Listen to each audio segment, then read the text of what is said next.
Muy buenos días a todas y a todos. Muy bienvenidos al inicio de esta conferencia de prensa sobre el lanzamiento del informe anual de esta Comisión Económica para América Latina y el Caribe sobre el panorama social de América Latina 2019. Queremos saludar a todos los periodistas que nos acompañan acá en la sede de la CEPAL en Santiago de Chile y a los muchos y muchas colegas que nos están siguiendo a través de nuestras sedes subregionales y oficinas nacionales.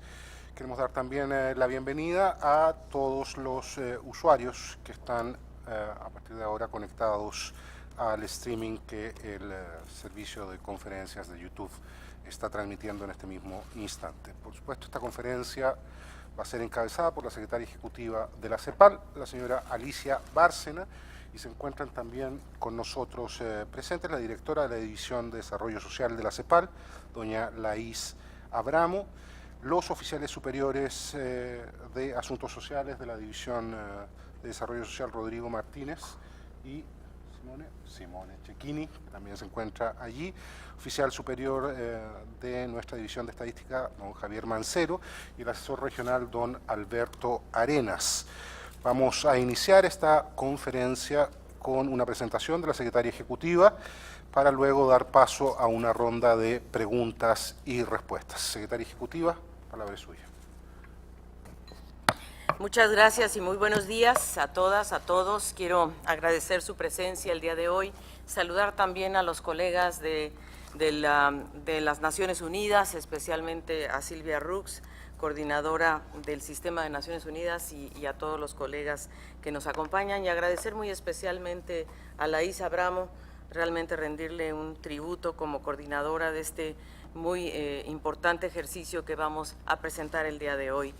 Este panorama se da en una situación, en un momento muy importante de la región, y realmente estamos tratando de analizar qué está pasando en América Latina y el Caribe, sobre todo desde el punto de vista de lo que la CEPAL hace, que es elaborar, monitorear, evaluar año con año la pobreza extrema y la desigualdad.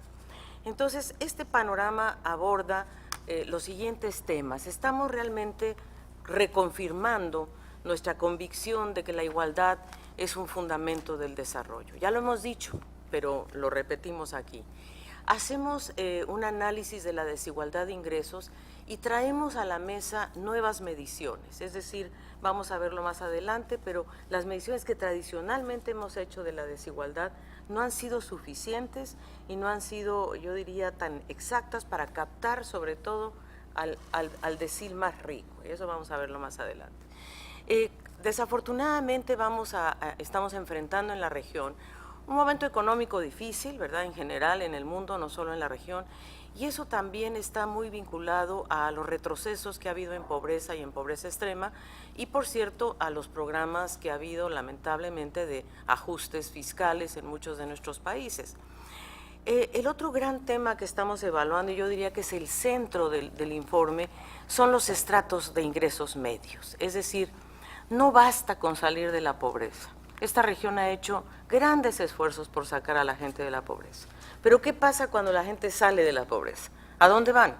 ¿En qué se constituyen? Y eso es lo que este informe trata de analizar. ¿Qué pasa con esa gente que sale de la pobreza extrema y llega a lo que nosotros llamamos los estratos de ingresos medios? No es que llega a un lugar llamado clase media, no. Llega a un conjunto que vamos a ver más adelante, que le hemos llamado aquí estratos de ingresos medios. Y estos estratos son los que están en expansión, pero que están viviendo problemas de exclusión muy graves y muy alta vulnerabilidad. Y ese yo creo que es el corazón.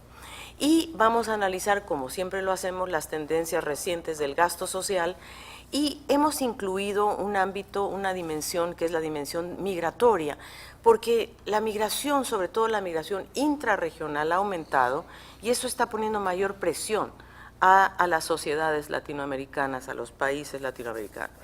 Y terminamos con la idea y la noción que está en boga y que está en la boca de muchísimos, que es la urgencia de diseñar pactos sociales que realmente reflejen mejor estas realidades.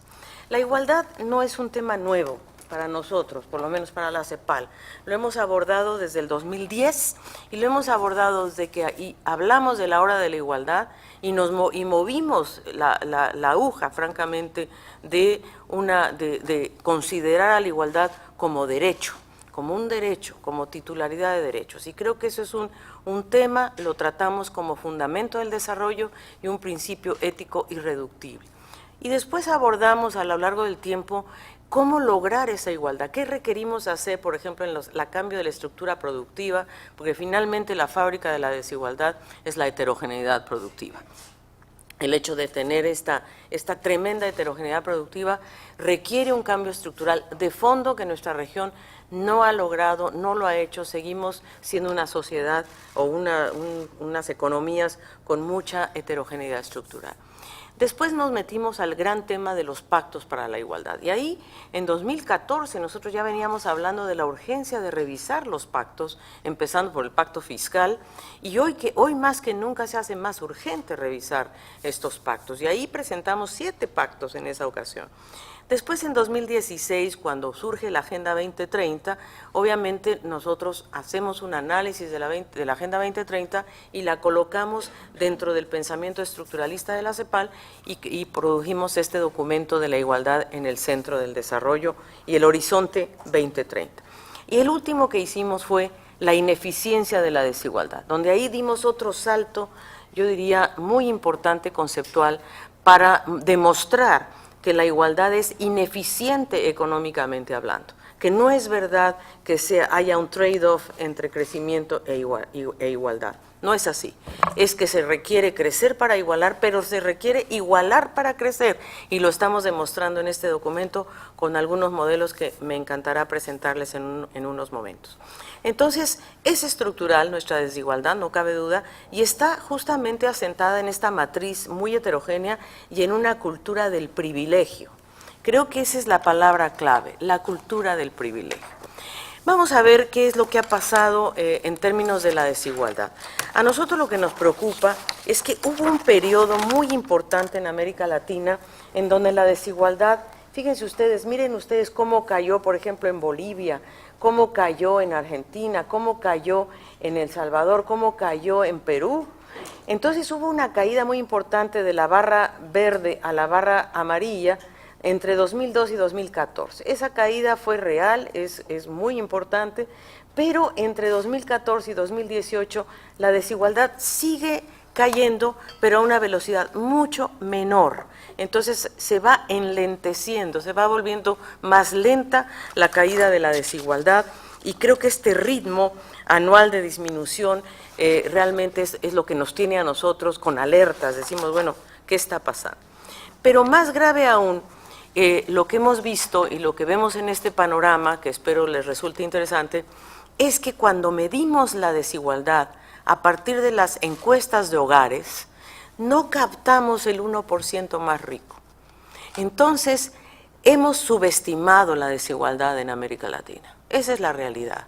¿Y por qué? Porque cuando nos metemos a analizar la información tributaria, cuando nos metemos a los registros tributarios, podemos ver que, miren ustedes el caso de Colombia, el caso de Uruguay, el caso de Chile, cuando las encuestas de hogares nos dicen que la participación del 1% más rico en el total de ingresos es de 7,5, eso dice la encuesta de hogares, pero cuando nos vamos a la información tributaria nos da 22,6, y cuando nos vamos a analizar los bienes patrimoniales o los activos financieros nos da 26,5. Quiere decir que no estamos captando. ¿Por qué? Porque claro, cuando van los encuestadores, pues la verdad es que el 1% más rico ni les abre la puerta, vamos a ver. Entonces, la verdad, o sea, entonces el tema es que tenemos que mirar con mucho cuidado cómo estamos midiendo la desigualdad, porque estamos diciendo que mejora, que no sé qué, pero claro, eso es de acuerdo al índice de Gini. Pero si nosotros... ¿Yo qué estoy haciendo? Me estoy yendo para atrás, ¿verdad? Sí. En retroceso, igual que la pobreza. ¿Y por qué aquí me aparece esta cosa? No. Aquí hay una que no aparece, que es muy importante, que no la encuentro, no sé dónde está, que es la de la corrección del índice de Gini, que me aparece como si fuera la portada, pero lo que estamos haciendo en ese gráfico, que no está, pero que ustedes lo van a tener, es que comparamos dos países, comparamos Chile y comparamos Brasil. Y en esa comparativa lo que hacemos es mirar que corregimos el índice de Gini. Y lo corregimos justamente agregándole al coeficiente de Gini captado por encuestas de hogares, le agregamos el captado por los ingresos tributarios. Y fíjense que en Chile, en el 2015, ese índice de Gini se mueve de 0,45 a 0,58, cuando corregimos el Gini.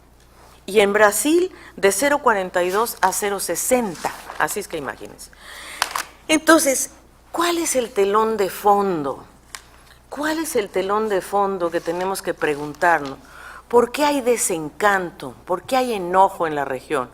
¿Y qué está pasando hoy, que no es solo aquí, sino en varios países, y no por las mismas razones, sino por un conjunto de razones? O sea, nadie puede decir que hay un solo factor que esté provocando todo este malestar, desencanto, etcétera, y por lo tanto lo que nosotros pensamos es que hay un punto de quiebre en la continuidad de un modelo que se asocia a décadas de concentración del ingreso, de la riqueza, de la tecnología. Y que hay una cultura del privilegio que está detrás de todo esto, que se transforma o se traspasa, vamos a decirlo así, a instituciones que reproducen el comportamiento de los agentes con mayor poder político, con mayor poder económico. Y lo que sucede es que la cultura del privilegio naturaliza las desigualdades. Nos hace creer que es normal que haya esta tremenda desigualdad. No podemos naturalizar las desigualdades, la discriminación, y debemos abordar la igualdad, no solo la equidad, la igualdad. ¿Por qué? Porque queremos movernos de un esquema asistencialista a un enfoque de empoderamiento y universal. Eso es lo que está faltando. Por si solo nos enfocamos en un grupo de la población, vamos a ver cómo hay un grupo muy grande que se está quedando afuera de nuestro radar. Entonces, este panorama primero encuentra que hay retrocesos en pobreza y en pobreza extrema. Entonces, nosotros vemos aquí que en la pobreza, miren ustedes, tenemos en 2018, mismo lo que dijimos, entre 2002 y 2014, hubo una disminución muy importante de la pobreza y de la pobreza extrema. Sin embargo, a partir del 2015, vemos con preocupación que se recrudece la pobreza y sobre todo la pobreza extrema. Esa es una gran preocupación, de tal manera que hasta en números absolutos, ¿verdad? Vamos y esperamos, y digamos, desafortunadamente al 2019, esta situación puede empeorar aún más. De hecho, hoy por hoy, 185 millones de personas pobres, dentro de las cuales 66 están en la extrema pobreza, y en 2019 las proyecciones nos dan 191 y 72 de extrema pobreza. O sea, hay un recrudecimiento de la pobreza en el 2019. Y nosotros además presentamos una desagregación que nos parece muy importante, porque cuando hablamos de no dejar a nadie atrás, esto implica visibilizar las brechas entre diferentes grupos de la población y áreas de residencia. Y hemos encontrado con preocupación que la pobreza rural, miren ustedes, 45,2, es 18,9 puntos porcentuales mayor que en las zonas urbanas. O sea, las zonas rurales siguen siendo zonas mucho más castigadas desde el punto de vista del ingreso que las zonas rurales. Lo mismo pasa con las niñas y niños. La pobreza de niños, niñas y adolescentes hasta 14 años es 46,2, comparado con 19,3 puntos porcentuales de más alta que las personas entre 35 y 44 años. Es decir, la pobreza en América Latina tiene rostro de niña y de niño, y tenemos que abordar ese tema. Y sin duda las poblaciones indígenas y afrodescendientes también es otro grupo muy importante que tiene una brecha entre 48,8 y 26,7 de las poblaciones no indígenas ni afrodescendientes. ¿Y qué decir? Bueno, claro, de los desocupados, pero queríamos visibilizar estas tres, porque generalmente hablamos de promedios, pero adentro de los promedios hay asimetrías territoriales y hay esta matriz de desigualdad que es muy dura y que cruza sin duda a nuestra región. Las remesas son una fuente muy importante de ingresos, especialmente para algunos países. Fíjense ustedes que nosotros hemos calculado cuánto alivia la pobreza las remesas para quienes las reciben, y si no las recibieran, ¿cuál sería ese impacto?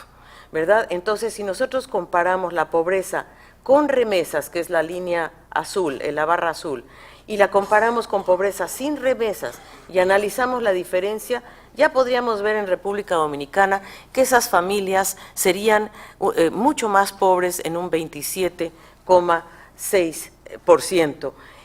Claro, si uno ve las cifras promedio de la pobreza, uno dice, bueno, en realidad en República Dominicana las remesas implican un 2,2% de la pobreza, pero es muy importante para República Dominicana y es muy importante para El Salvador, 2,1%. A lo mejor en otros países no tiene ese peso sobre la tasa de pobreza total, pero no cabe duda que para las familias que reciben las remesas es determinante para aliviar la pobreza.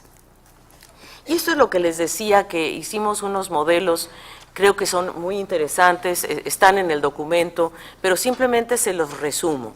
Lo que hicimos aquí fue tomar como base la meta de la Agenda 2030 para pobreza y para pobreza extrema. Entonces, la Agenda 2030 dice que para la pobreza extrema deberíamos reducir a la mitad las personas que se encuentran en pobreza extrema, ¿verdad? Entonces nosotros, tomando como base, digamos, esa línea, tendríamos que lograr que la región tuviera una pobreza al menos la mitad, donde estamos hoy, 30,1, pues al menos llegar a 14,5, ¿verdad? Eso sería para cumplir la objetivo número 1 de la Agenda 2030 en el 2030. Y lo mismo es con la pobreza extrema, de 10,7 a 3. Claro, la agenda dice 0, pero estadísticamente imposible de hacer, pero pongamos que podemos bajarla a 3. Entonces hicimos 4 escenarios y vimos que hicimos un escenario donde hablamos de que, más bien hicimos 2 escenarios de crecimiento y 2 escenarios de redistribución y combinamos. Entonces hicimos un escenario de crecimiento sin cambio distributivo, que es con un crecimiento de 1% per cápita, y un escenario con reducción del Gini de 1% con el mismo 1% per cápita. Entonces, un crecimiento de 1% per cápita sin cambio distributivo, con cambio distributivo, es decir, de 1% del Gini, y vemos que baja al menos 5 puntos porcentuales. Eso sí que es importante. O sea, el cambio distributivo hace la diferencia. En el caso de que creciéramos 1% per cápita, que es más o menos lo más factible, y ni siquiera, porque esta pobre región ni siquiera está creciendo ahora, pero bueno. Pero en el segundo escenario, si nos vamos al 2% per cápita, ¿verdad?, con una reducción ya de 1% del Gini, en 10 años, por supuesto, ¿verdad? Entonces, si lo hacemos sin distribución, ¿verdad?, no llegaríamos, ¿verdad?, con reducción. Es sin reducción del Gini, ahí hay un pequeño error, y con reducción del Gini. Entonces, fíjense ustedes que si nosotros lográramos crecer 2% per cápita, pero reduciendo el Gini, podríamos llegar a la meta de pobreza. Y lo mismo sucede, este mismo escenario para la pobreza extrema. Entonces, lo clave no es solo crecer, sino igualar. Por eso nosotros estamos demostrando con cifras que si mejoramos el coeficiente de Gini, estamos hablando de ingresos, entonces sí podríamos alcanzar estos objetivos. Déjenme irme al corazón del reporte. Aparte de este tratamiento, lo que queremos reflejar aquí es lo que está pasando en América Latina y el Caribe en relación a los estratos de ingresos medios. ¿Y qué les está pasando? ¿Por qué la gente está descontenta? ¿Qué está pasando? ¿Por qué hay una expansión, una exclusión y muy alta vulnerabilidad? ¿Y a qué le llamamos estratos medios en la CEPAL? Nosotros estamos aquí haciendo una estratificación con base en ingresos. No confundir estratos medios con clases medias, por favor. Son dos cosas muy diferentes. Aquí estamos hablando de estratos medios, con base en ingresos. Entonces lo estamos calculando considerando a la línea de pobreza, ¿verdad? Entonces, para nosotros, la pobreza extrema es bajo la línea de pobreza. O sea, la gente que no tiene prácticamente cómo superar sus necesidades básicas. La pobreza es entre la línea de pobreza y entre la línea de pobreza extrema, perdón, y la línea de pobreza, ¿verdad? Ustedes ya vieron que tenemos dos cifras, una que es la de pobreza extrema y otra que es la pobreza. Entonces, la gente que está ahí, esos son lo que llamamos nosotros estratos pobres. Pero aquí está la clave, los estratos bajos no pobres, aquellos que ya salieron de la pobreza, ¿verdad? Pero que tienen aún ingresos bajos, pero ya se les dice no pobres, ¿verdad? Ya dice, ya los sacamos de la pobreza. ¿Y a dónde lo sacamos? Pues lo sacamos a entre 1 y 1,8 líneas de pobreza. O sea, no lo sacamos digo, muy lejos, ¿verdad? Para empezar. Y después decimos, pero fíjate que los ingresos medios también han crecido muchísimo. Sí, claro, pero los ingresos medios bajos están entre 1,8 y 3 líneas de pobreza. Y vamos a ver ahorita que de aquí para acá, ¿verdad?, está la mayoría de la población en América Latina. Tenemos los medios intermedios que están entre 3 líneas de pobreza y 6 líneas de pobreza. Y los medios altos entre 6 y 10 y los altos, ¿no?, the usual suspects, que están arriba de los 10 líneas de pobreza. Lo que queremos nosotros probar es que superar la pobreza monetaria no garantiza el bienestar y no significa pasar a los estratos de ingresos medios, no necesariamente nos resuelve una serie de problemas. Los estratos de ingresos medios tienen muchas carencias y vulnerabilidades que son claves. Y nosotros aquí al menos destacamos 3 vulnerabilidades. Hay otras más, que si nos hubiera dado tiempo capaz que las medimos, pero por ahora hemos analizado 3 vulnerabilidades, que es la educación, la inserción laboral y la protección social. Entonces, miren ustedes, aquí obviamente nosotros hemos juntado a los estratos bajos para no complicarles la vida, pero ustedes verían en el documento que tenemos aquí divididos los estratos y aquí también. Pero lo que le quiero mostrar en esta lámina en realidad es que estos estratos bajos, ¿verdad?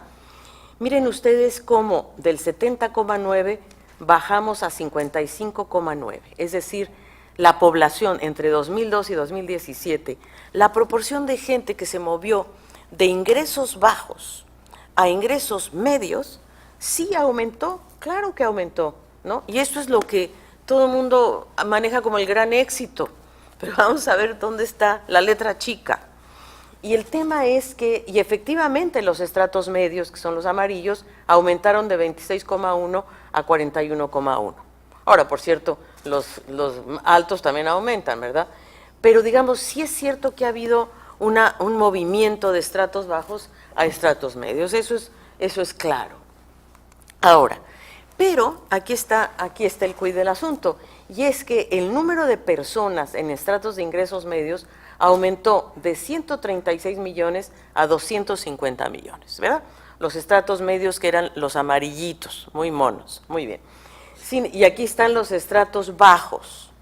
Bueno, pero el problema, y aquí lo quise mostrar en esta línea verde, es que desde aquí para acá, todos estos, en 2017, toda esta gente, 128 millones, estamos hablando del 76,8% de la población de América Latina y el Caribe que pertenece a la categoría de estratos de ingresos bajos y estratos de ingreso medio-bajo. ¿Y qué está pasando con esta gente? Este es un grupo de personas que está viviendo con un ingreso inferior a 3 líneas de pobreza. Eso es lo que está pasando, ¿verdad? Entonces, muy medios, pero estás con tu 3 líneas de pobreza cuando mucho. Y entonces, ¿para qué te alcanza, no? Y entonces, esta es la población que nosotros vamos a analizar. Si es cierto, este es el estrato más pobre, este es el estrato de extrema pobreza, pobre, el estrato que nosotros llamamos bajo no pobre, que salió de la pobreza pero se quedó en el 1,8 y puede volver en cualquier momento, ¿verdad? Y entonces sí, efectivamente salieron de la pobreza, pasaron al estrato bajo no pobre, acá, ¿verdad? De 129 a 157, pero son altamente vulnerables. Son personas que están en la línea de corte. ¿Y cuáles son las carencias más importantes que este grupo de población presenta? Y yo creo que este es el más grave de todos, porque este es el más estructural y es el derecho más esencial, que es el derecho a la educación. Y fíjense ustedes por qué es tan delicado, porque el 52%, y ahora aquí solo me voy a referir a los estratos medios, los que ya están por encima del 1,8, 52% de las personas de la población adulta en estos estratos medios, 52%, por favor, no completó 12 años de estudio, lo que se llama educación secundaria en la jerga de UNESCO o preparatoria en otros países. No terminó 12 años de estudio. ¿Y qué quiere decir no terminar 12 años de estudio? Significa mucho, porque te quedas en el ciclo intergeneracional de la pobreza, porque no puedes aspirar a entrar a mejores espacios laborales, porque no tienes la preparación suficiente. Y cuando nos vamos a evaluar a los estratos bajos, 77,2%. Entonces, esta es una de las mayores falencias que tenemos. Es una gran barrera para la inserción laboral de calidad y el acceso a la seguridad social.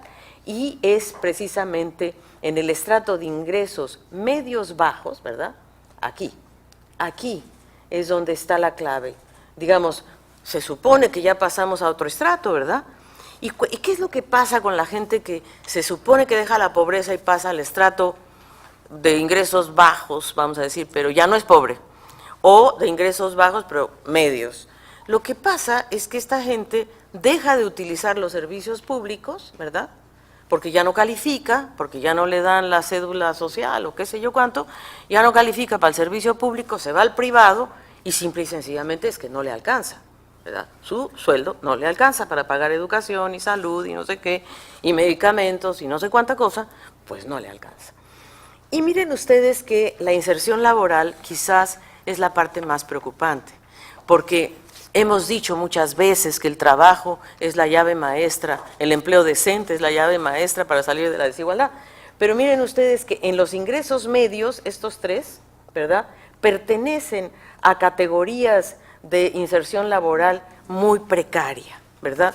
Y esta inserción laboral no les permite aspirar a mejores empleos, los deja en los trabajos de cuentapropistas o asalariados de microempresas o en el servicio doméstico, ¿verdad? Estas son las categorías que están aquí. Entonces, el 36,6% de los ocupados no tienen en realidad la calificación profesional, 36,6. Ahora, si sumamos cada estrato, por ejemplo, este medio bajo, digamos, vamos a sumarlo y nos da que el 43,3% de los estratos de ingreso medio bajo no están alcanzando, están debajo de la línea de los trabajos precarios. Entonces, pues este es justamente ese ciclo que tenemos que romper. Entonces, cuando hablamos de, bueno, sí, la gente salió de la pobreza, pues salió de aquí, pero se fue para acá, y quizá, y a mucho apretar, capaz que se fue para acá, pero sigue teniendo esta grave carencia de no poderse insertar en el mundo laboral. Y el tercer elemento que medimos en este panorama es el de la desprotección social.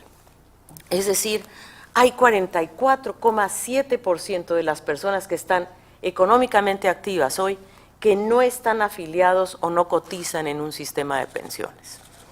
Entonces, y en los estratos bajos, pues es el 76,2%, ¿verdad? Entonces, nosotros vemos que aquí realmente hay un problema. Y cuando analizamos a la población en su conjunto, de la población económicamente activa, nos damos cuenta que las personas que no están afiliadas o no cotizan a un sistema de pensiones son alrededor del 52,5%. Y estas pertenecen a los estratos medios bajos, ¿verdad?, y a los estratos medios intermedios y incluso medios altos. Hay 30,2% de los medios altos, fíjense, que no cotizan. Estos son todos los que no cotizan, este es el promedio de estos, ¿verdad? Los altos, hay todavía un 24% que no cotizan. Entonces, este es un tema muy severo que tenemos que analizar con cuidado, porque es la protección social, es el sistema de pensiones, es lo que nosotros llamamos la desprotección social. Y el otro gran tema de debate es, más allá de la cobertura, que quizás ahí nuestra región ha avanzado en términos de cobertura, aquí el tema es la insuficiencia de las pensiones contributivas, ¿verdad? El tan llevado y traído, la pensión solidaria, ¿nos alcanza o no? ¿La subimos a cuánto? Entonces, miren usted, esta insuficiencia, el valor de las pensiones de los mayores de 65 años era de $400 en los estratos medios, $400. Y miren ustedes el promedio de los estratos bajos, pues por debajo de los $234. Miren ustedes dónde están los pobres, ¿verdad? Este es el promedio de los estratos, de los estratos bajos, y este es el promedio de los estratos medios. Pero aquí puse una rayita verde, porque lo que les quiero mostrar es que de aquí para acá, ¿verdad?, el 76,8% de los adultos de 65 años y más reciben una pensión contributiva inferior a $295. No les alcanza. No les alcanza. Y ahora con el precio del dólar, menos. Entonces, no resiste. Y es mucha gente, 76,8% de los adultos mayores. Entonces, ¿qué hace nuestra región en términos de políticas y de gasto social? Bueno, ha hecho esfuerzos, nadie lo duda. Hay noticias importantes en lo que se refiere al aumento del gasto social, sobre todo entre 2011 y 2018, el peso más importante del gasto público lo tiene el gasto social, ¿verdad? El gasto social tiene un 52,5% del total de gasto social, del gasto público, perdón. Estamos hablando del gobierno central. Y lo que vemos es que en América Latina el gasto social llega a 11,3%, ¿verdad? En el Caribe es un poco más alto, y aquí me tengo que poner los anteojos, no veo nada, ¿dónde están? Perdón, yo no veo ni mis propios números, 12,2%, ¿verdad? Y entonces vemos que hay una noción de tener un gasto social que esté más o menos permanente, pero vamos a ver cómo se descompone este gasto social, especialmente por regiones, porque a veces decimos, bueno, ¿cómo se descompone esto? Y vamos a ver que en América del Sur el promedio del gasto social es 13,2, 3 países con un gasto social alto, en este sentido Brasil 17,7, Uruguay 17,2 y Chile 16,4. Pero hay algunos países que están por debajo del 9%, eso es lo que a nosotros nos preocupa, que debajo del 9% que 9 países asignan menos del 10%. Y solo 4 países centrales designan más del 15%, que son estos. Solamente estos 4 le dan más del 15% al gasto social. El resto está por debajo y hay países que están incluso por debajo del 9%, y muchos están concentrados en Centroamérica y México. Y sin duda en el Caribe, el Caribe tiene un gasto social más alto, pero la preocupación está centrada justamente en Guatemala, Honduras, República Dominicana, México, ¿verdad? Países que no le otorgan el suficiente peso al gasto social. Costa Rica y Nicaragua, la excepción en Centroamérica y México. Ahora, ¿cuáles son las funciones que se financian con el gasto social? O sea, ¿para dónde va? ¿Cómo se gasta? ¿En qué se gasta? Y aquí, en donde más se gasta, obviamente, es en protección social, ¿verdad?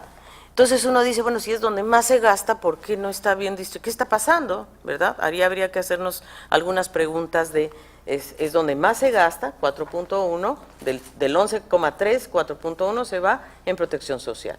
4 se va en educación, 4. Entonces, pues hay algo que tenemos que hacer. 2,2 se va en salud, ¿verdad? Y En vivienda, el 0,2, que eso es un tema que también habría que abordar. En el Caribe es un poquito más alto, sobre todo el tema de la educación. Ahí ha sido muy fuerte la presión. Pero los recursos del Estado en realidad se están orientando a eso, a protección social, a educación y a salud. Pero, ¿qué pasa con los ingresos?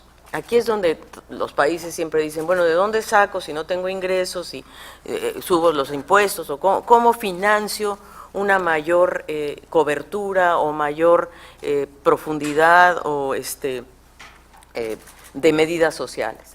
Bueno, nosotros hemos encontrado, ¿verdad?, que la cultura del privilegio, una expresión de la cultura del privilegio es la evasión fiscal. La evasión fiscal y la renuncia tributaria. Son dos elementos de la cultura del privilegio, ¿verdad? Yo renuncio a que tú pagues impuestos porque me caes bien, o porque eres una empresa, o porque yo qué sé. Entonces, renuncio a captar mis ingresos. O bien, de frentón, evado, ¿verdad?, la evasión fiscal. La evasión fiscal tiene un porcentaje de 6,3% del PIB. Eso es lo que representa la evasión fiscal. Y miren lo que la mitad del gasto social del gobierno central, ya dijimos que era 11,3, ¿no?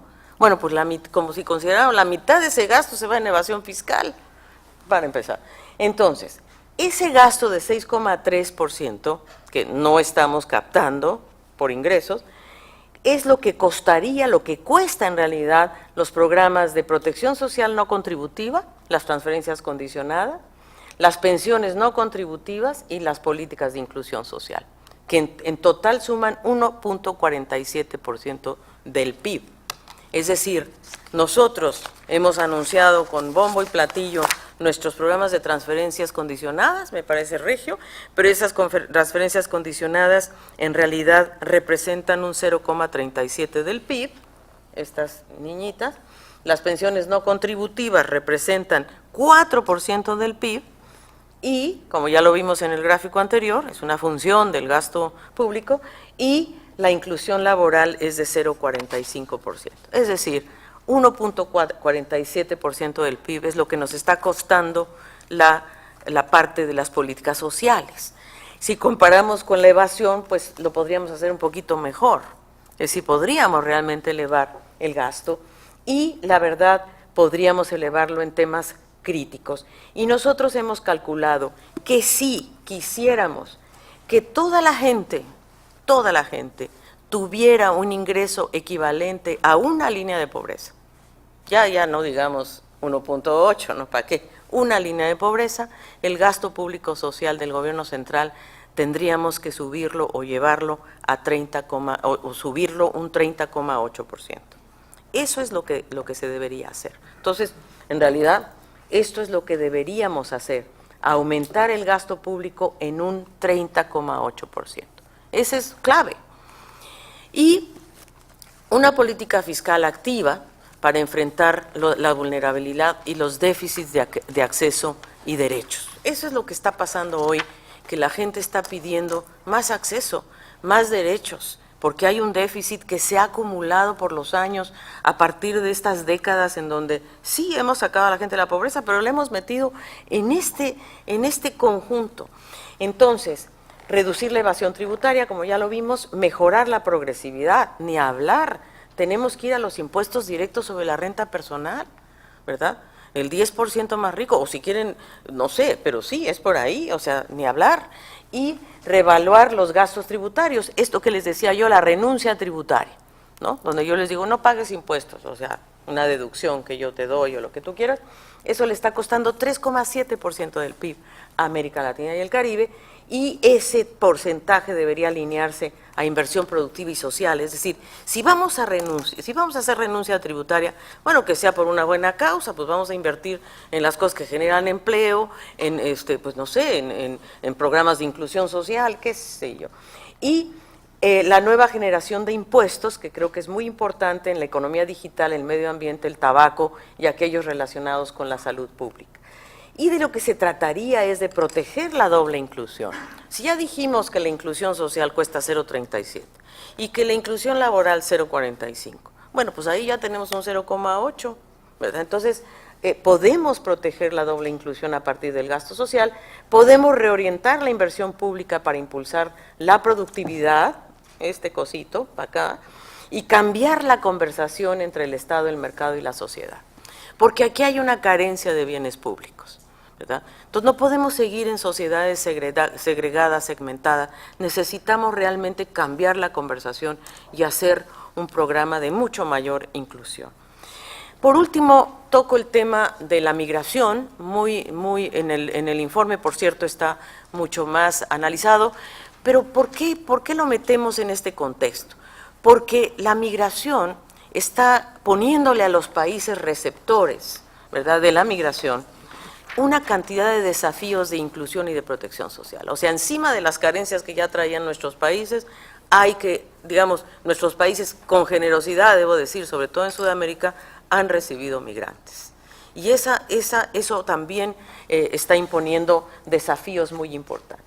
Entonces nosotros, obviamente, de acuerdo a lo que se ha discutido internacionalmente, que es el Pacto de Marrakech, que lo que habla es cómo proteger, vamos a ver, cambiar el paradigma de la migración para movernos de una mirada de seguridad nacional, de protección de fronteras, a seguridad humana, a proteger a las personas.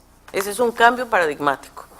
Y a protegerlas en todo su ciclo de migración, desde el origen, el tránsito, el destino y el retorno. Y tratar de entender cuáles son las dinámicas que se dan en todos ellos. Entonces, porque finalmente, y por supuesto con un enfoque de derechos, entonces en ese proceso, el documento lo aborda, ¿qué es lo que se requiere para fortalecer el acceso de las personas migrantes a los servicios públicos, a la protección social?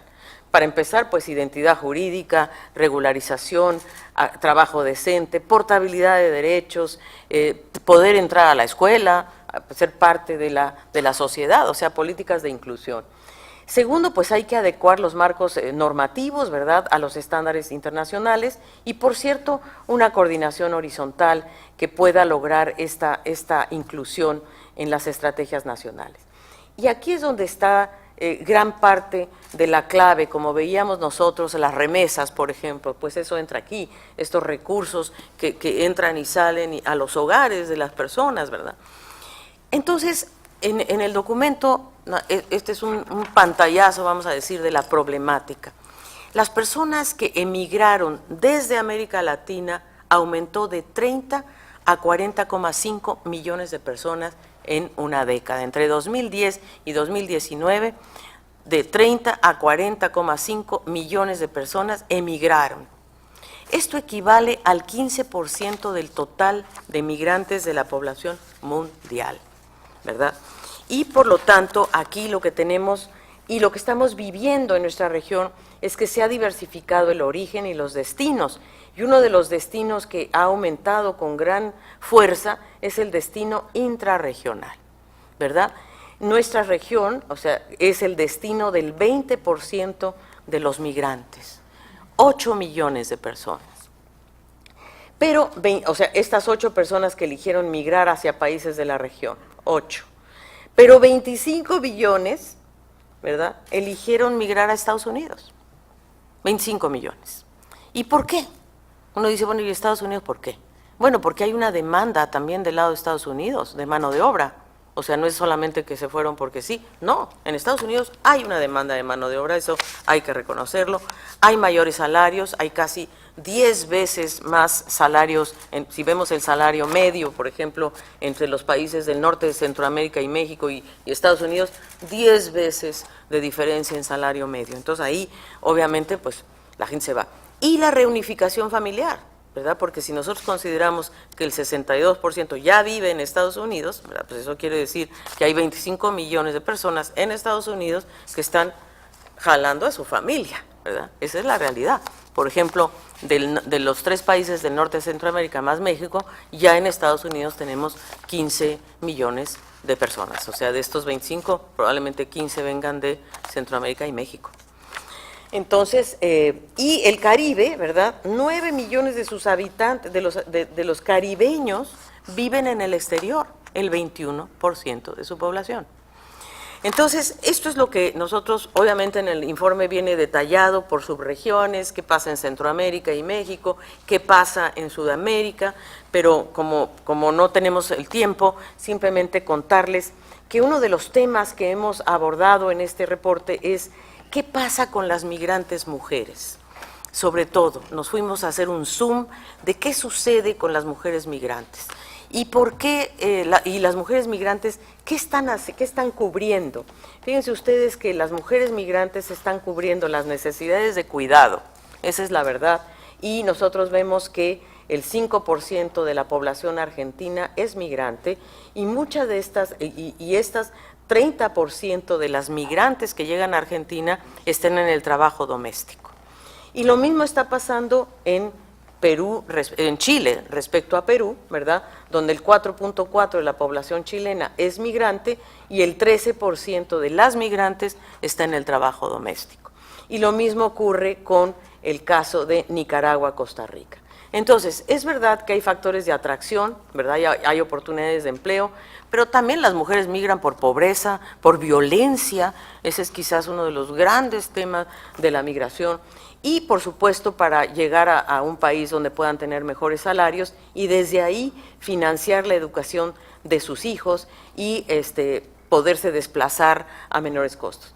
Esto está causando problemas en el tejido social, porque hay ruptura familiar, porque la mujer migra y deja a sus hijos, los deja con los abuelitos, con los tíos, con los primos, y entonces se hace una especie de maternidad a distancia, ¿verdad? Y por cierto, claro, factores de expulsión son la pobreza, la crisis, la desigualdad, y yo diría, sobre todo, la violencia es algo que es un factor de expulsión muy grande. Para no cansarlos, conclusiones. Nosotros acá lo que estamos haciendo es plantear con mucha claridad que se encienden señales de alerta en la región. Primero, aumenta la pobreza y especialmente la pobreza extrema, y se espera una agudización en 2019 ante un contexto socioeconómico político muy complejo. Segundo, la pobreza es mucho más severa en las zonas rurales que en las zonas urbanas, más severa en los niños, niñas y adolescentes y en las personas indígenas y afrodescendientes. Ojo, foco ahí. Hay una lenta reducción de la desigualdad de ingresos, como ya vimos, pero además, aparte de como la veníamos midiendo, digamos, en función de las encuestas de hogares, pero lo más preocupante es que cuando ya captamos el 1% más rico, el primer decil, o el 10º decil, ahí sí la desigualdad se agudiza. El 10% más rico del 10º decil, ahí vemos que si lo captamos y si avanzamos en esa captura, vamos a ver que la desigualdad es aún mayor. Y que para reducir la pobreza o para alcanzar los objetivos de desarrollo sostenible, el 1, todavía no hablamos de seguridad alimentaria ni del agua, no. La pobreza, requeriríamos crecer y sobre todo redistribuir, igualar. Entonces es crecer para igualar, pero igualar para crecer. De pronto la redistribución se convierte en un factor muy importante. Y la verdad, la desigualdad es el corazón del desencanto social. Eso es, a final de cuentas, lo que nos está pasando. ¿Qué proponemos? Yo creo que es muy importante retomar los pactos sociales para la igualdad. La región ha subestimado la desigualdad, como se los he mostrado. Necesitamos entonces revisar primero las mediciones, por un lado, pero por otro también una nueva generación de políticas. Tenemos que avanzar en la construcción de instituciones, sistemas integrales y universales de protección social, que también sean sensibles a la diferencia, universales y sensibles a la diferencia. Es necesaria esta nueva ecuación entre el Estado, el mercado y la sociedad, un cambio de conversación, porque si no lo que va a pasar es que nos vamos a crispar, nos vamos a polarizar. Entonces hay que avanzar para construir consensos, porque la verdad, si no hay consensos políticos, no va a haber inversión ni crecimiento. La palabra crédito viene de creer. Entonces, si no hay credibilidad, si no hay legitimidad, si no hay eso, no vamos a poder avanzar en esta región. Y para abordar los grandes desafíos de los ingresos bajos y medios y cerrar las brechas de bienestar, debemos ir hacia una política universal. No basta la focalización, tenemos que universal. Ya vimos por qué, ¿verdad? Porque aunque tenemos cobertura, por ejemplo, en protección social, lo que no tenemos es suficiencia, ¿verdad? Entonces, tenemos que abordarlo. Y priorizar la sostenibilidad fiscal, es decir, tenemos que aumentar los ingresos permanentes para financiar los gastos permanentes. Y eso solo se logra abordando los temas estructurales de la política fiscal, la evasión, la renuncia tributaria, los impuestos directos, porque los indirectos o el IVA son regresivos. Entonces, ¿de qué se trata? De transformar los privilegios en derechos. Ese es el mensaje que yo les quiero dejar. Muchas gracias.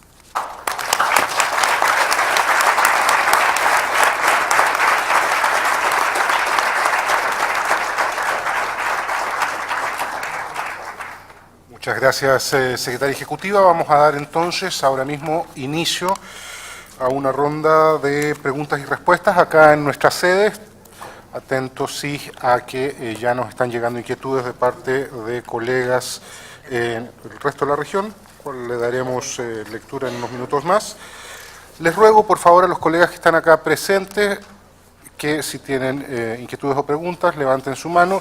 Al momento de plantearlas, su nombre y su medio son tan amables. Se ofrece la palabra acá en Santiago. Orlando, por favor.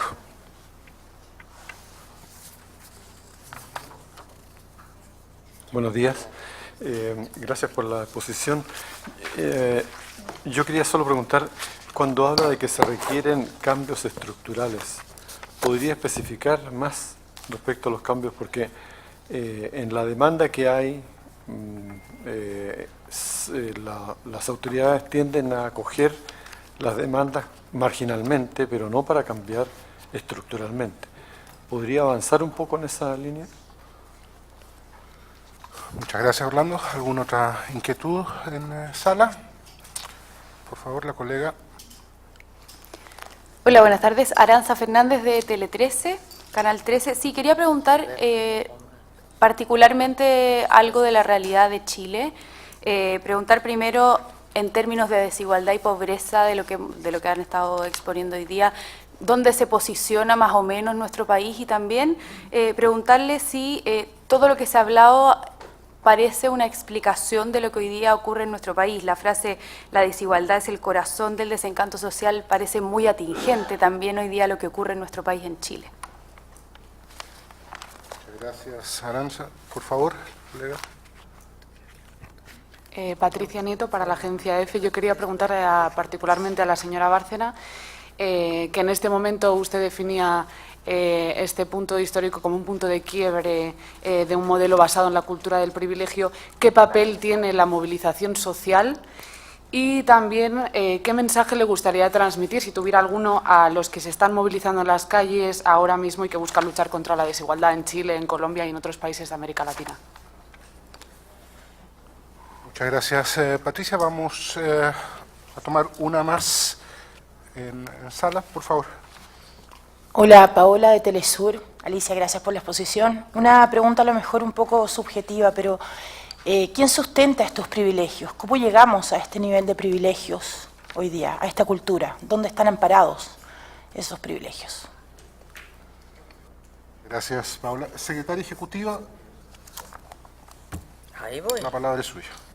Muchas gracias. Bueno, a ver, yo creo tu pregunta sobre a qué nos referimos con cambios estructurales.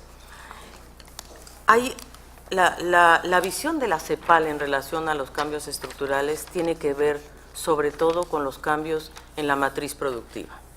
Claro, porque nosotros tenemos que abordar esa alta dependencia en los recursos naturales que no generan necesariamente valor agregado en la economía, que no generan el empleo necesario. Hace unos años nosotros hicimos una evaluación en donde miramos que por 1 millón de inversión extranjera en la industria minera se creaba un empleo directo, y 6 empleos indirectos, porque la tecnología, la robotización, lo que tú quieras. Entonces, cuando hablamos de cambio estructural, la CEPAL se refiere justamente a cómo abordar cambios de fondo en la estructura productiva, para empezar, Y ello requiere de políticas activas, definitivamente. Requiere incluso de políticas industriales activas para poderte mover a un nuevo paradigma de desarrollo que te pueda dar, por ejemplo, puedas abordar sectores tan innovadores como la energía renovable. Inclusive nosotros también acabamos de hacer un estudio sobre cuántos empleos genera este cambio, esta transición de un tipo de energía a otro tipo de energía.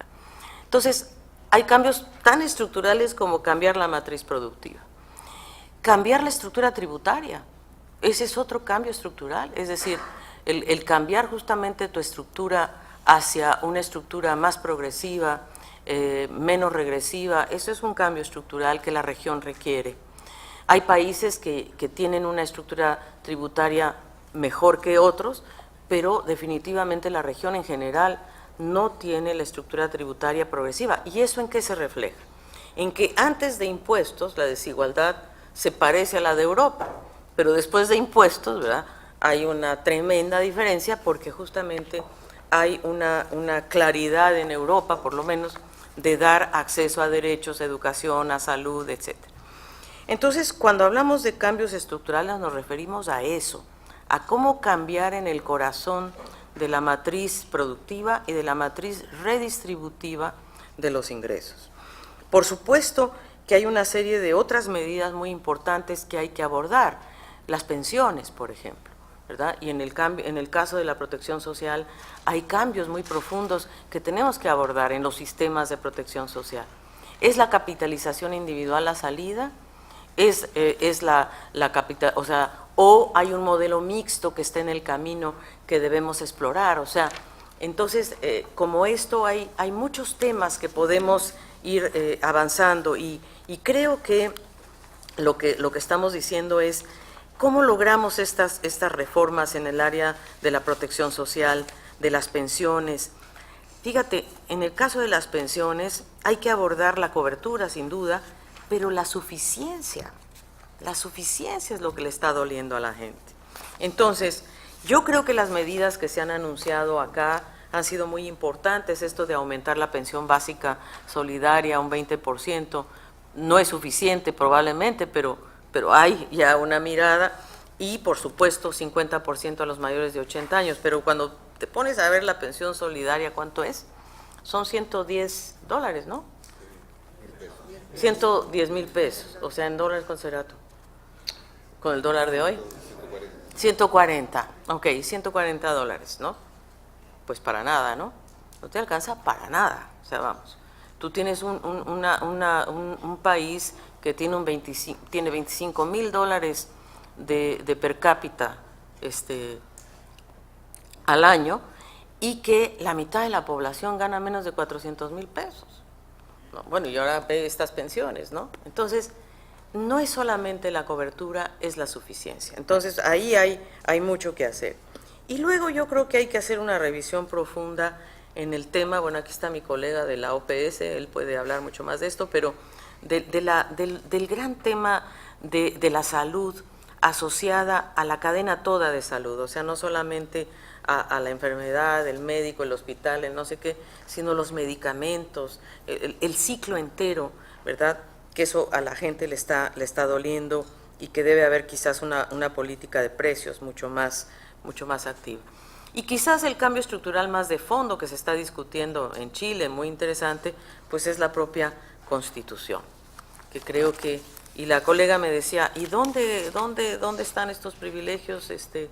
La colega de Telesur, ¿verdad? O sea, pues ahí, es decir, justamente un cambio de pacto social es para revisar los privilegios, es decir, lo que hicieron los países nórdicos en los años 40, en los años 40 revisaron su pacto social y llegaron a un pacto social redistributivo que hasta hoy las convierte en las sociedades más igualitarias y, por cierto, más innovadoras y con el crecimiento sostenible. Entonces, sin duda, uno de los temas a abordar justamente es los pactos sociales, los pactos fiscales también. Si yo estoy hablando que un privilegio es la evasión fiscal, pues ahí tienes un tema. Entonces, eso respondería a las dos primeras, pero había una en medio que era, espérate, eran los cambios estructurales Y ya se me perdió. El otro era... Chile en relación a la pobreza. Chile, ¿verdad? Relación a la pobreza con Chile. Sí. En Chile nosotros obviamente tenemos una medición hasta el 2017, ¿verdad? Y en esa medición vemos que la pobreza total medida por nosotros, obviamente, 10,7 y la pobreza extrema 1,4. Entre 2013 y 2017 la pobreza se redujo un menos 9,8% anual. Este es un claro ejemplo de que la salida de la pobreza en Chile fue muy importante, no cabe duda, sí que lo fue, pero nos llevó a este estrato medio complejo, ¿verdad? Entonces, ese es uno de los factores y por lo tanto, entre 2003 y 2017 lo que creció fue ingresos laborales, sí, en hogares de bajos recursos, pero la verdad es que aunque vieron crecer sus ingresos, pues también vieron crecer sus gastos. Entonces, cuando vemos el perfil, digamos, de la desigualdad, como yo lo presenté acá, sí se redujo el Gini, como lo vimos en función de lo que medimos nosotros, las encuestas de hogares, pero cuando ya nos vamos a medir los ingresos, o sea, los registros tributarios, vemos que este indicador se eleva, ¿verdad? Que cuando medimos encuestas de hogares nada más, vemos que el 7,5 el 1% de los más ricos, el 1% más rico, acumula el 7,5 del total de ingresos. Pero cuando nos vamos a los registros tributarios, esto se eleva al 22,5. Este 1% se apropia entonces del 22,5 del total de los ingresos. Y en lo que se refiere a los estratos medios en Chile pasaron a representar del 26,8 al 58,4, precisamente porque se redujo la pobreza. ¿Pero a qué estratos pasaron? Pasaron a un conjunto de estratos bajos, de estratos medios, que crecieron de 4 millones a 10,4 millones de personas entre 2000 y 2017. O sea, hubo un aumento absoluto de 6,3 millones de personas que pasaron a ese estrato, a eso que le llamamos nosotros estratos de ingreso medio bajo, de ingreso medio medio y de ingreso medio alto. Entonces sí hay un cambio importante, pero sin duda la proporción más alta de la población chilena está justamente en el ingreso medio bajo y en el ingreso bajo no pobre. Entonces todavía sí salieron de la pobreza, ¿verdad? Pero en pocas palabras están todavía entre el 1,8 y 3 líneas de pobreza. Es decir, están por debajo de las 3 líneas de pobreza, la mayor parte de la gente en Chile. Entonces, creo que eso respondería a las primeras preguntas que me han hecho. Sí. Patricia Nieto, de EFE, consultaba por su mensaje a quienes mi mensaje ay Dios santo querido. Pues está más difícil, pero ese está un poquito más difícil. A ver. Bueno, sí, yo creo que sí hay mensajes importantes. A ver, yo creo que, primero que nada, de verdad, conversar sobre el descontento social a fondo. Creo que es muy importante entender la profundidad del descontento social para poder resolverlo estructuralmente, con medidas sí de mediano plazo, como las que yo menciono, cambio de la estructura productiva, el cambio constitucional, que es la estructura política finalmente, pero también abordarlo con un paquete de corto plazo. Eso es muy importante. Si nosotros al corto plazo no le damos solución a algunas de estas demandas muy concretas, vamos a seguir teniendo, y sobre todo yo diría, un verdadero itinerario. Necesitamos un itinerario claro, un itinerario muy claro en Chile, en Colombia, en Ecuador, en los países que están hoy día enfrentando, porque son por razones muy diferentes, pero a la vez parecidas, porque es el aumento de tarifas, es el costo de la vida, son las pensiones, es la educación. O sea, es de pronto una gran frustración de este estrato medio bajo, que se da cuenta que no le alcanza, que se está endeudando, que no tiene movilidad social hacia el futuro. Entonces, mi mensaje a la gente sería, primero que nada, la centralidad de enfocarnos en la construcción y la revisión de los pactos sociales. porque sí creo que lo que tenemos que proteger en nuestra región es la democracia. Esa parte me parece fundamental. Nosotros no podemos movernos hacia el autoritarismo, necesitamos movernos hacia más democracia, más participación. Entonces, antes que nada, que las manifestaciones sean pacíficas, que han sido la mayoría pacíficas en realidad, ¿verdad? Yo creo que la ciudadanía también se da cuenta de que es importante movilizarse porque tiene fuerza, porque manda señales muy fuertes, pero hay que hacerlo eso pacíficamente y desde luego con una visión, con una proyección hacia dónde, qué queremos del futuro. Y fíjate que los que más se han movilizado son los más jóvenes, con todo respeto a los millennials que están aquí, los millennials de pronto como que ya dijeron, bueno, pues ya ni modo, como decimos en México, pues ya tengo deudas, pues las pago, ya debo mi casa, no importa, ya como que medio se conformaron, ¿no?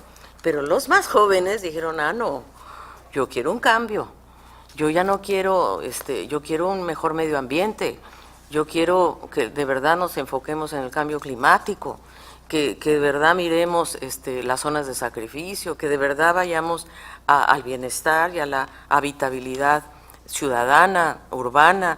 Entonces, hay mucho que hablar ahí y yo creo que, yo pienso que nosotros, las Naciones Unidas, somos un portal abierto para dialogar y eso es lo que yo sí quiero dejar como mensaje. Creo que nosotros, Naciones Unidas, tanto a nivel nacional como a nivel regional, en cada país me refiero, pero a nivel regional y global, creo que podemos ser, y eso también te habla de otra crisis importante que es la crisis del multilateralismo. Y creo que estos foros abiertos que podemos nosotros realmente desplegar pueden ser importantes, primero para escuchar con claridad los problemas y segundo para diseñar con claridad también el itinerario de corto y de mediano plazo, sin violencia.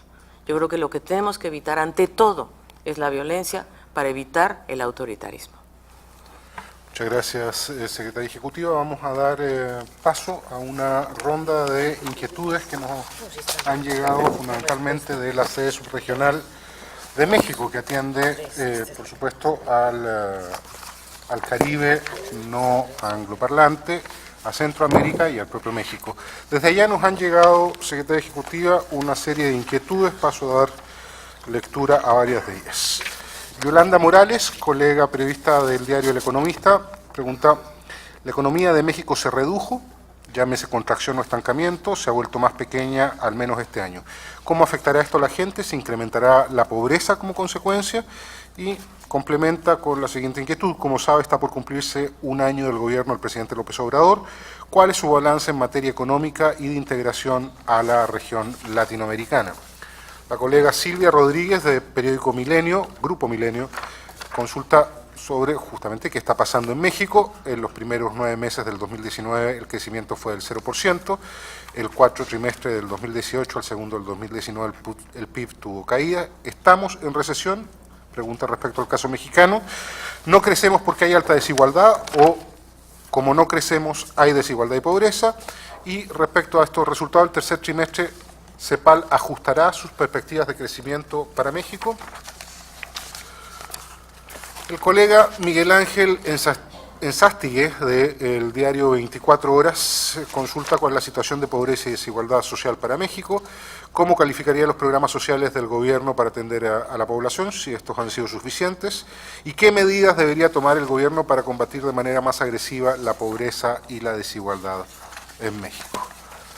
La colega Clara Cepeda, del periódico El Financiero, consulta si con un crecimiento económico en estancamiento México entra en la estadística de recrudecimiento de la pobreza y si la pensión universal que echó a andar la administración de Andrés Manuel López Obrador va a disminuir la desprotección social en México. Por último, la colega Ivette Saldaña, del periódico y grupo El Universal, consulta lo siguiente. Se dice en el estudio que el índice de Gini de México podría ser más alta que la que arrojan las cifras del INEGI. ¿En cuánto estima CEPAL la desigualdad, el Gini, para México? Segundo, ¿en qué beneficiará o afectarán las nuevas políticas de apoyo económico del Gobierno de México a los grupos vulnerables si estos apuntarán efectivamente a reducir pobreza y desigualdad? O sea, Secretaria Ejecutiva. ¿por dónde empezamos? Discúlpeme, pero viene llegando, y con esto cerraríamos las inquietudes que llegan de sede subregional México, la colega Ana Portela, de Agencia Bloomberg, que está además allá en sala, sobre los impuestos directos. ¿Cuál es la propuesta? ¿Qué tipo de impositivo y a qué percentil de la población es su última inquietud? Con esto le agradecemos mucho a los colegas que se han comunicado desde la sede subregional México. Haríamos cabida a todas las inquietudes que llegaron desde allá. Secretaria Ejecutiva, por favor. Bueno, muy bien. Vamos a ver, en el caso de México, creo que es muy importante decir que nosotros, y las voy a responder un poco en desorden, pero creo que a las varias colegas, porque muchas son mujeres, y que se coinciden entre sí. Entonces, déjenme decirles que nosotros, para 2019, nuestra estimación reciente es de un crecimiento de 0,2%. Es inferior al registrado en el 2018, por supuesto, que era de 2%. Hemos reducido nuestro pronóstico al 0,2%. Ahí estamos por el momento. A final de año presentaremos el balance preliminar y hablaremos de las últimas cifras, también con base al desempeño del último trimestre. Ahora, la actividad económica, por cierto, obviamente este pronóstico está ligado a retrasos que hubo en la ejecución del presupuesto, también a una baja inversión pública y privada. Estamos hablando de un país que cambió de gobierno, pero no solo cambió de gobierno, sino cambió de modelo y está, en cierta forma, planteando un nuevo curso de desarrollo que hay un nuevo rumbo, vamos a decir, en materia de política económica, especialmente en materia de inversiones, en materia de energía, y por cierto, yo creo que también ha habido una gran incertidumbre financiera provocada justamente por las tensiones comerciales y digamos el retraso en la firma del Acuerdo de Libre Comercio con Estados Unidos, que hay la expectativa de que se pueda pronto aprobar en el Congreso de Estados Unidos. Eso creo que va a dar una señal muy importante, sobre todo a los inversionistas, y eso puede ser muy importante. Ahora, hay que decir que México, la verdad es que a pesar de que ha habido una moderada aceleración de la inversión pública y privada, un tema que sí se ha mantenido es el tema de las exportaciones. Ahora, las exportaciones no necesariamente se traducen necesariamente no necesariamente llegan totalmente al tejido social y se traducen en una mejoría en materia de ingresos laborales. Pero lo que sí podemos decir es que entre el 2014 y el 2018, la pobreza total se redujo en un ritmo de menos 7% por año y mejoró su desempeño de tal forma que la pobreza, que la pobreza ha logrado, la pobreza se redujo a un ritmo de 2,1% por año, más lenta todavía. Y aumentó la pobreza extrema en México entre el 2008 y el 2014. Entonces, eso es un tema que preocupa, pero hay que decir que el mejoramiento tuvo, digamos, lugar en el alza de los ingresos de los hogares de más bajos recursos.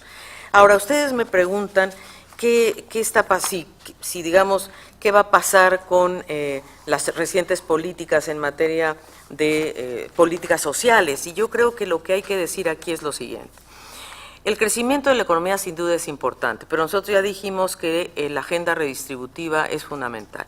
Y en el caso de México se han tomado decisiones muy importantes en relación al salario mínimo, sobre todo en la frontera norte, pero en todo el país. Entonces hay que evaluar que el aumento del salario mínimo y el significativo incremento de las transferencias monetarias a los hogares más pobres va a tener un efecto sin duda positivo en la contención y en la reducción de la pobreza. Ahora, esto se tiene que acompañar, lógicamente, de empleos mejor remunerados, mejores salarios. Entonces, eso. En relación a la pregunta de Silvia Rodríguez, ya la respondí. Nosotros no creemos que México esté en recesión. Ya dijimos, nuestra proyección es de 0,2%. con este entorno incierto, por cierto, relacionado con la inversión y que esperamos que en el 2020 haya una recuperación importante del crecimiento porque habrá sin duda mayores inversiones en la infraestructura y en el aumento del consumo, sobre todo de los hogares más pobres. La pobreza en México por ingresos está afectando al 41,5% de la población mexicana y la pobreza extrema al 10,6%. Estas cifras son las nuestras, ¿verdad? Por cierto que Coneval y el INEGI miden la pobreza multidimensional. Nosotros medimos la pobreza por ingresos y la pobreza extrema en relación a las líneas de pobreza. Y vemos que los programas anunciados por el gobierno, en realidad hay incrementos muy importantes por arriba de la inflación, y esto se refiere sobre todo a los salarios mínimos, que sí puede tener una gran incidencia. Por cierto que el salario mínimo de México era el salario más bajo de toda la región de América Latina y el Caribe, incluyendo Centroamérica. Entonces, que se suba el salario mínimo en México tiene un gran impacto.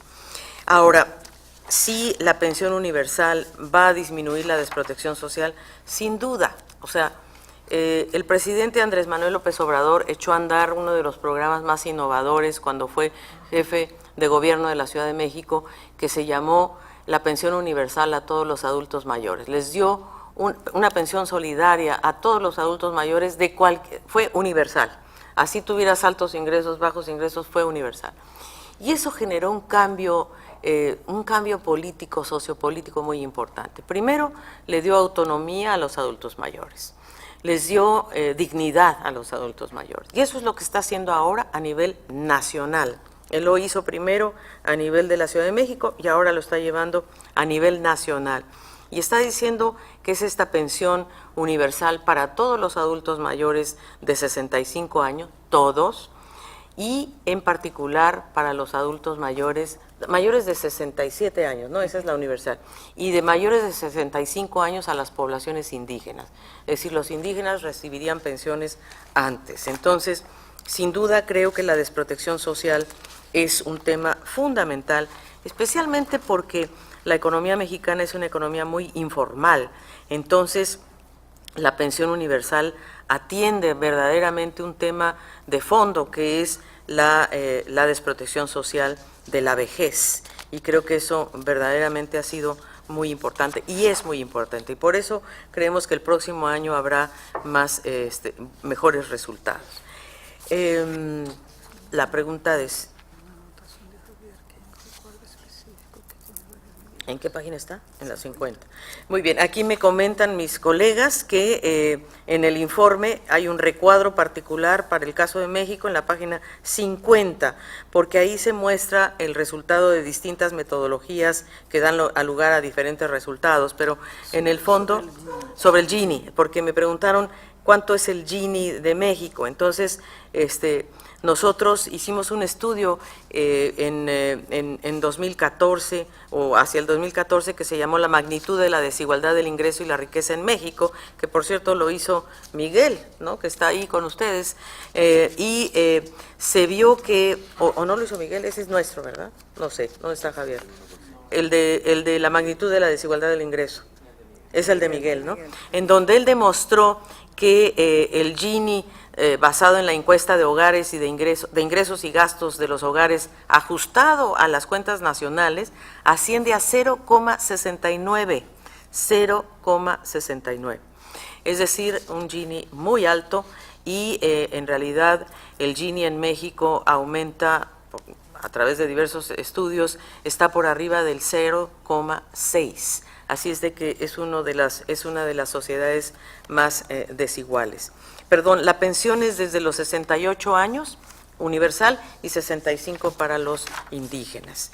Bien, ¿qué proponemos? Oh my God.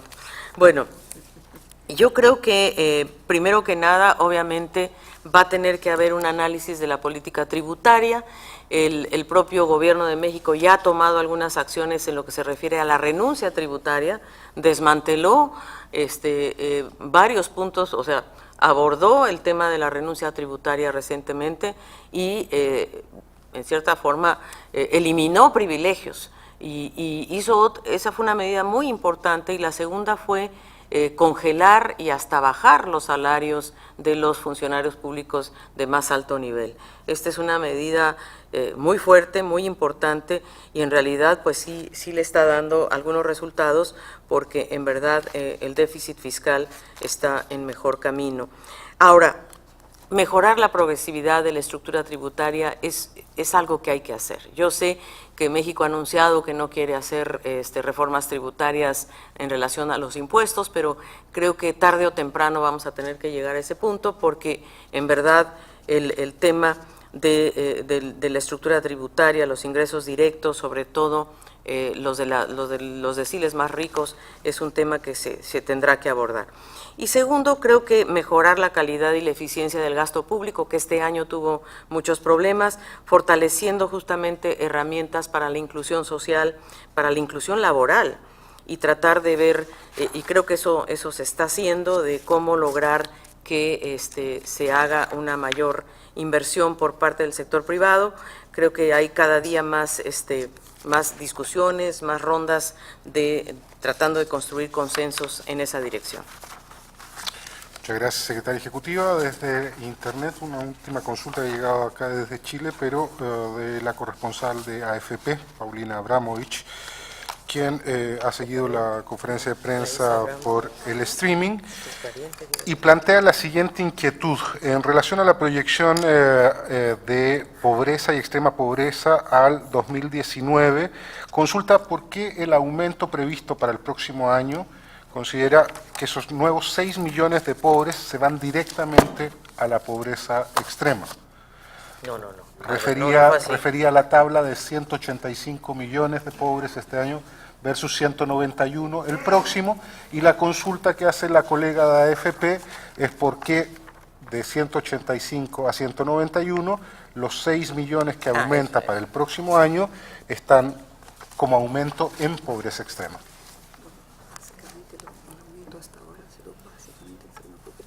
¿Por qué no la respondes tú? ¿Qué te parece? Bueno, Le vamos a dar la palabra a Laís Abramo, directora de División de Desarrollo Social. muchas gracias.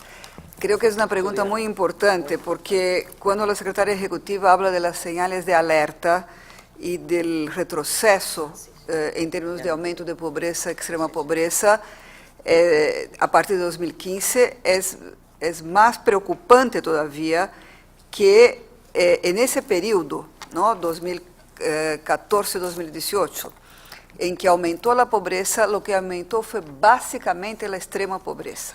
Entonces eso es mucho más grave, porque significa exactamente todas las personas que viven en hogares en que el ingreso per cápita no es suficiente para adquirir una canasta básica de alimentación, ¿no? Es la peor situación de exclusión, de vulnerabilidad, de carencia, etc. Entonces, entre 2015 y 2018, en números absolutos aumentaron 21 millones de personas en situación de pobreza total, de las cuales 20 millones fueron en situación de extrema pobreza. Por supuesto, eso no es estrictamente aritmético, porque sabemos, justamente porque la situación es de mucha vulnerabilidad, las personas pueden pasar, ¿no?, de una situación a otra, en el caso de que pierden el empleo, en el caso que hay una enfermedad catastrófica, que hay un desastre. Entonces no es absolutamente lineal, pero casi la totalidad del aumento se dio en la extrema pobreza. Eso es muy grave, y eso es también lo que se proyecta para 2019, que siga habiendo ese énfasis en la extrema pobreza. Entonces eso yo creo que nos habla justamente de temas que van desde problemas en el mercado de trabajo, ¿no?, de desempleo, de empleo precario, que bueno, la secretaria estuvo exponiendo los datos acá, de la debilidad de la protección social. Vimos ahí todas las cifras donde mostrábamos los bajos niveles de cobertura y suficiencia de las pensiones contributivas en relación a las pensiones no contributivas que han aumentado en la región, pero todavía tienen niveles muy inferiores, incluso en términos de suficiencia, que las pensiones contributivas y el acceso a la educación y a la salud. Entonces, ese yo creo que es algo muy grave, y también quería solamente repetir lo que hemos dicho en otras ocasiones, que cuál es el costo del retroceso, ¿no? En crisis anteriores, tomando las crisis de los años 80 y 90, mientras la región demoró 15 años para recuperar los niveles de pobreza per cápita existentes del año 80, demoró 25 años, o sea, un cuarto de siglo, para recuperar los niveles de pobreza que había en 80. Solamente el año 2005 la región volvió al nivel de pobreza del año 80. Entonces, cuando hablamos de un punto, de medio punto, de aumento de la pobreza, de la extrema pobreza, eso podemos estar hablando de millones de personas, ¿no? Y volver a una situación, o sea, sanar ese retroceso a veces puede ser muy complejo, por eso es tan importante pensar en una visión integral que se dirija a las causas estructurales de esos fenómenos. Muchas gracias, Laís. Yo solamente agregaría que, para que queden muy claras las cifras, como decía Laís, que no son aritméticas, pero la preocupación yo creo que central es que hacia el 2019 la proyección o la perspectiva no es muy positiva. Entonces, por eso ponemos la señal de alerta. ¿Qué es lo que se tiene que hacer hoy para evitar, verdad, que esta pobreza se agudice? Y creo que una de las formas de hacerlo justamente es mirar el gasto social con cuidado, aumentar justamente estas pensiones solidarias a nivel de suficiencia. O sea, hay que tomar una serie de medidas hoy, ¿no?, para que el 2020, ¿verdad?, por lo menos no nos sorprenda con aumentos aún más preocupantes. Muchísimas gracias, secretaria ejecutiva, y queremos también reiterar el agradecimiento a todas y todos los colegas que nos han acompañado acá presencialmente y a la distancia en nuestras oficinas y sedes subregionales en el seguimiento de la conferencia por Internet. La Unidad de Información Pública queda a disposición de todos ustedes, todas ustedes, todo el material relacionado con esta conferencia de prensa, este lanzamiento, se encuentran ya en la página web de la CEPAL. Por supuesto, quedamos a su disposición para servir de puente cualquier inquietud posterior. Muchísimas gracias, secretaria ejecutiva, los equipos involucrados, a todos ustedes, buenas tardes.